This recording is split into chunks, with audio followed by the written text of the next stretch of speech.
Hey everyone, John here for the Plow guys, and here's part 2 of the infamous Husky Toolbox.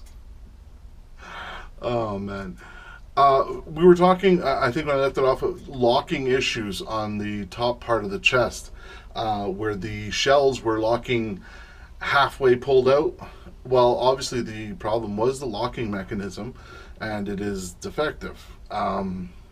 Again, Husky, quality control. When you take the key out, the locking mechanism between the two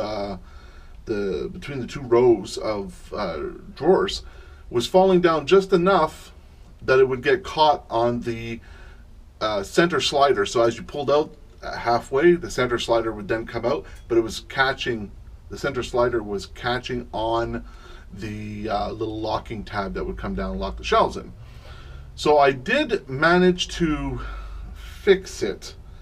I still have to go and get that little plate that I broke, the lock cylinder retention clip or something, whatever you want to call it.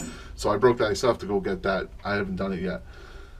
So I'm thinking that when it is clipped in, it's going to work just fine. So let's take a look. Let me put my glasses on so I can see what I'm showing you.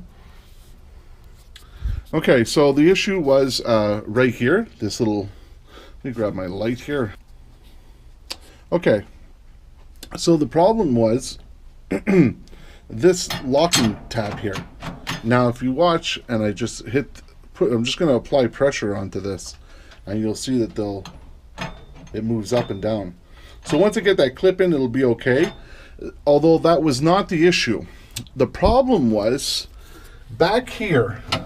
Now, I can't see exactly if the camera can see. Hold on. We'll give you guys some light there. So, regardless. There we go. Hope that helps. So, this bar right here was the problem. Now, you can see there's marks here. Right here. I feel them with my finger. They're so deep. So, what I did is I took my pipe wrench and put it on that. Got it onto there. Tightened it down. And I actually pried it like this in hopes actually just to bend it, because the only other alternative was to get up inside here and actually try and drill a new hole between this connecting piece here and this rod here, and the hole would have been too close and it wouldn't have matched, and there would have been all sorts of issues and problems. So and I trying to get this, you can't get this piece out. Forget, this is put in during the manufacturing process, so you're not going to get that out.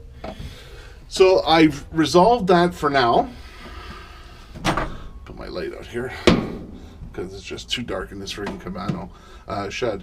Sorry, in Quebec we call these cabanos. It's just one of those things that goes from French to English, and if I was to say shed out here, they'd look at me like I'm retarded. So even English people, they call their backyard shed cabanos. I don't know, maybe it makes them sound more luxurious or something.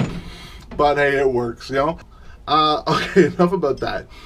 So I'm really stoked that I was able to fix it now that everything works fine. I do want to give out a special thanks to two fabulous people on YouTube, because when I was looking as to how I could fix this problem, because maybe somebody else had it. YouTube is the place we all go to look for these fixes, especially every DIYer. I mean, let's face it. And I came across a fella by the channel name of Streeter's Garage. I'll put up a link both in the description down below, and I'll put his name up here if you need the proper spelling. I conversed with him a little bit. We threw back some ideas, and I really wanted to give a shout out to him because he tried. Okay, the fix that he was going after, it wasn't for my problem. No big deal, but it's information just the same, And another fella,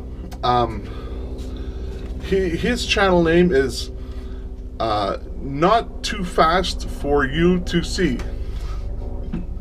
I love that. Another awesome YouTuber who posted a Husky Toolbox review and a fix.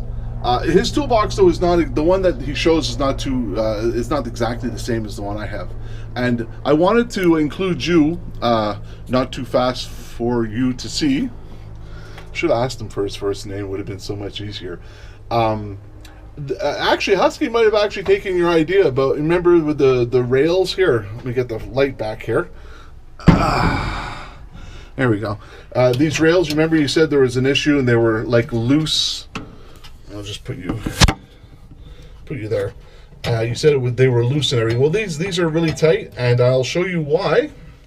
Let's just move this thing out of. Oh, I don't think you can, eh? No. Okay. Well, there you go. I think you can see it. One rivet. So, not too fast for you to see. You can see that they have put in rivets to fix that perhaps issue that you had described. So I wanted to mention that. And if you have one of his toolboxes or a toolbox like him, he'll show you how to put the rivet in and how to move the sliders and that so that you can get your rivet gun in there to pop the rivet. Very good tip, and thank you. Not too fast to see, not too fast for you to see. Why couldn't you just put something easy? Sorry, I'm tired. I worked all night last night, and I really wanted to put this out. Anyways, this is, of course, just the second part of the Husky Toolbox issue problems. I have, I'll just turn my light around here. As you can see, I have started with some of the setting up of the toolbox. Of course, when Canadian Tire gives you these tools, they provide you with one of these, and well, as you can see, it's just crappy old plastic. And actually, they are really crappy. There we go. They won't last long, so why even bother putting them in there? I did buy one of these. I get myself caught on this here. I did buy myself one of these, and of course, it's a wrench organizer, but it really kind of sucks. I mean, I wouldn't put. Why would I put my Allen keys in here when I have them here and they're all numbered in this display here? You can see, and then even on this one here, again, they're numbered. So, really wouldn't make sense to put them in here because then they wouldn't be numbered, and I'd have, no friggin' idea of what's what. But obviously, I don't have enough wrenches to fill up my organizer because the set I bought. Now this is a problem. When you buy a set, excuse me, I just ate breakfast really quick and now it's coming back up. When you buy a set, it doesn't matter from where, Sears, Canadian Tire, online, whatever. They're usually going to try to include the most popular in a certain size range. So that's what Canadian Tire did with this tool set, is to try, and so you miss out on some of the some sizes, like even in the sockets I missed out on, I think an 11 millimeter on one of the quarter inch deep sockets. So that's it. But coming up, I am working on a specific drawer. It's this one right here, and a certain YouTuber has inspired me to work on this drawer, and I'm not going to tell you who it is just yet. But it has, there's a bunch of stuff that's got to go into it. And I have started. I've got like 1, 2, 3, 4, 5 things so far. And, well, do you want to see it now? I don't know. I should make you guys wait for number 3. It's one way to get views, right? Nah, come on. I'm not like that. I'm not a hog for viewers. I want to share it. But I'd like to give out a special thanks to Eric O of South Main Auto. The guy is an awesome dude. I don't think he'll ever see this video, so it doesn't really matter what I say about him, but the guy is really awesome, and I really, even though his videos can sometimes go like over an hour long, and it's unbelievable, but it's so easy to follow along with this guy. And this is who inspired me to start this drawer. Now, okay, there's some other stuff here, like fuses and stuff, but I basically want this drawer to be my electric drawer. So I went out And I couldn't afford like the best multimeter, so I got this one. As you can see, it's still brand new in the box, guys. Let me just angle this light down so that we have some light. So it's still brand new in the box. I got these. Probably don't need them, but they kind of they look cool. I couldn't help myself. I also got some extension leads and the tester leads for the multimeter, so that I could attach, of course, what everybody needs to have, are back probes. See that, guys? That's because of you, Erico. And I also bought this kit here, which has different colored back probes, angled back probes, some banana clips that fit into the multimeter. You see with the tabs. I think they'll fit. I'm not really like 100% sure if they'll fit, but I'm hoping they'll fit. But that's a start, you know. And Eric, I watch it. I watch all your videos. I even watch your latest one with the Hondu head replacement and fixing and all that. Well, not replacement, but redoing the lady's head on the Hondu.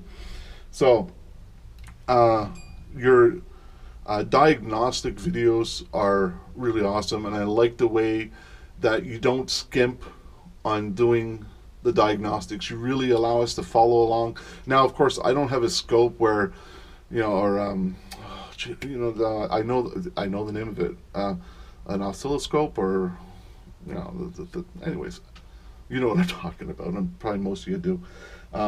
So I mean, and I probably will never get that far into it, but I like the way you do your videos, and you always want to check the part before replacing the part, because sometimes, as you've shown in your videos, it's a broken wire. Find where the broken wire is, fix the broken wire, and you fix the problem. And I also love your ending. If I can do it, you can do it. That's like awesome.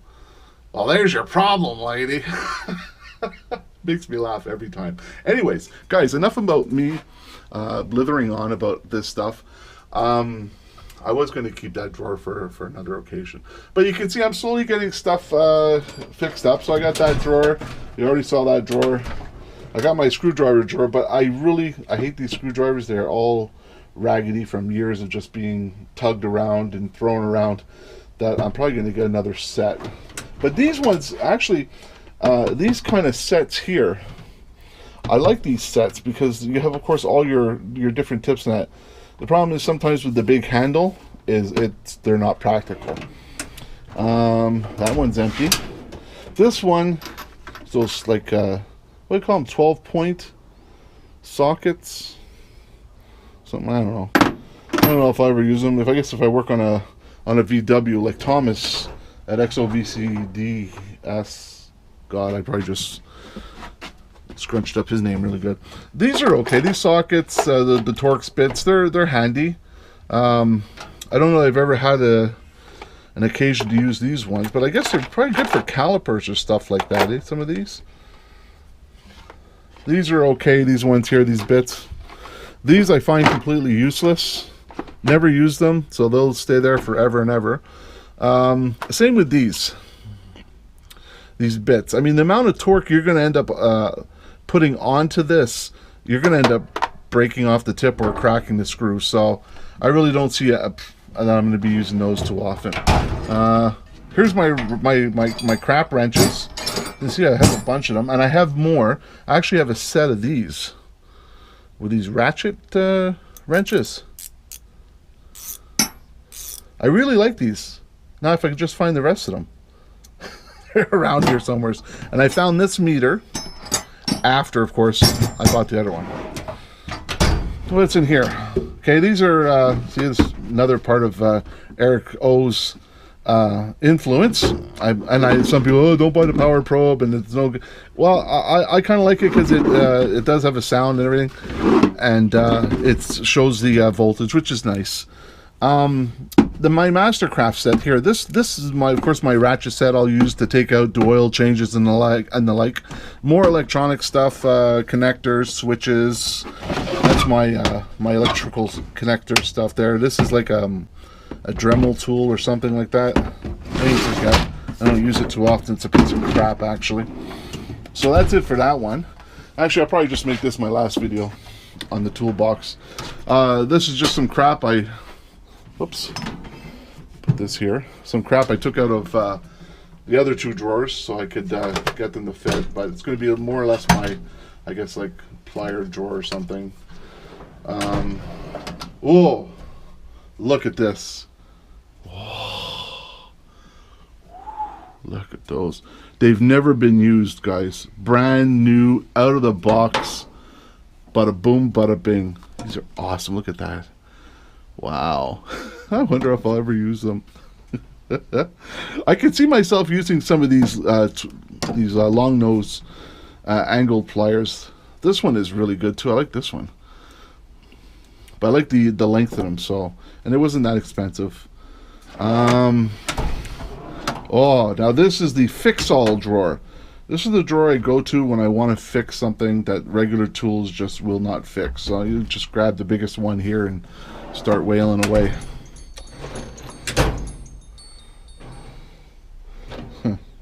Piece of crap. Punches, chisels, compressor stuff there. Let's see. Well, that's almost an empty drawer. More. These are the screwdrivers I didn't want in the other one.